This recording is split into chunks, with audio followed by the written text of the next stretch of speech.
Thank you. Good afternoon, everyone. All protocols observed, but I would like to acknowledge distinguished delegates and sisters and a few brothers, one and all.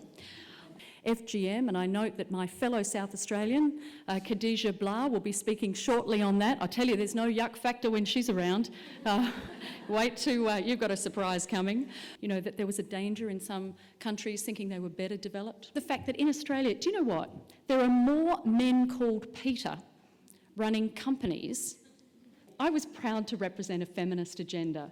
I think that's so important. I've never been afraid of the F word, I can tell you that. Yet an extra year of education beyond the average, we know it boosts.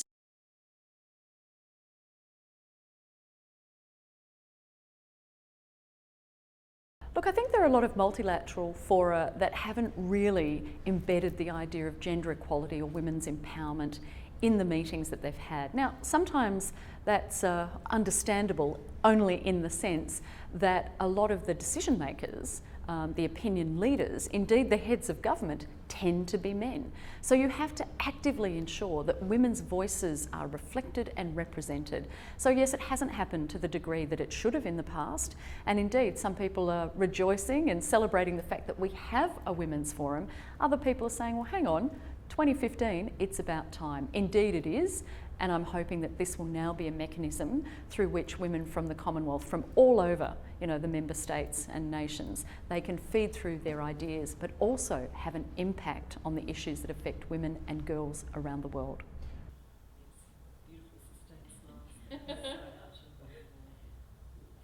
Well, I'm certainly proud of the role that Australia plays in ensuring that gender equality and women's empowerment is a central part of our foreign policy work and the work that we do in relation to international aid.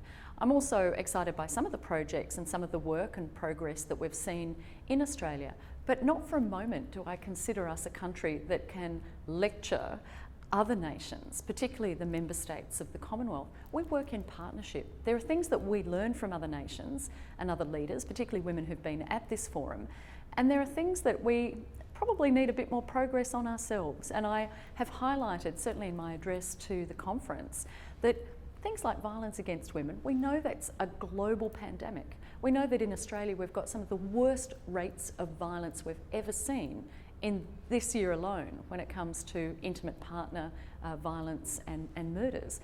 When it comes to a gender pay gap, I mean, Australia, more than 18.5% gender pay gap.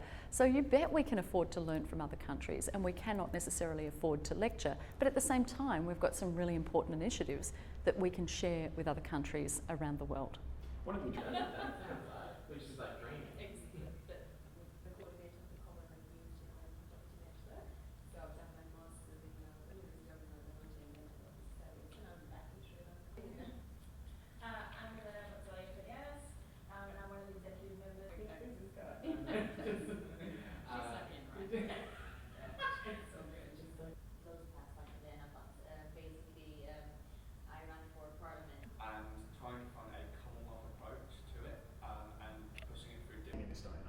Well, there are many institutions, multilateral and other, that have yet to see females as their head of state or the head of their organisations. So of course, you know, I wish men and women who are committed to values of women's empowerment and gender equality, I wish them all well. But of course, I would like to see women in more positions of power, and that includes in the Commonwealth and throughout the Commonwealth institutions, I might add.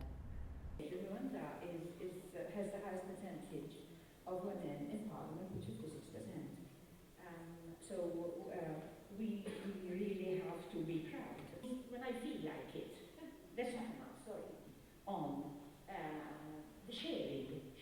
I difficult to follow. They shouldn't be limited by the laws.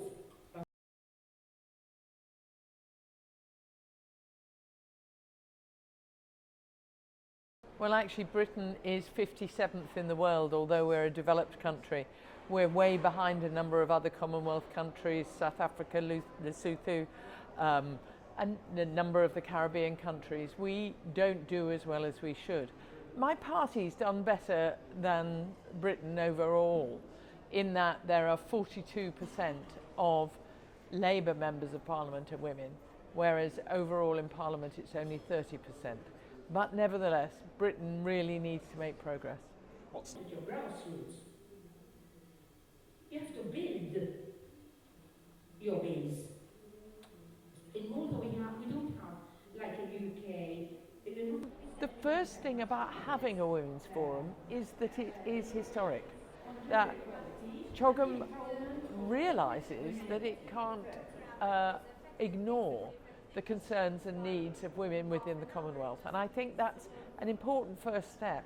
One of the speakers in the workshop that I've just been speaking in suggested that next year, instead of having a women's forum, we should make the whole of CHOGM look at these issues through a women's prism, if you like. And I think that's an attractive thought. But actually, all I think we need to do right now is to get specific commitments about ensuring that the voice of women is properly represented at every level in every Commonwealth country. And that will mean that politics matters more to the people of the Commonwealth. Bad. FGM violates women and kids.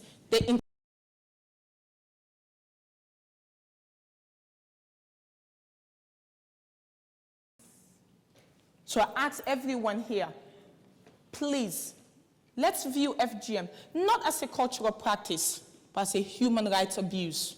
Because culture should never be a defense for any form of violence against women or children anywhere in the world. Thank you.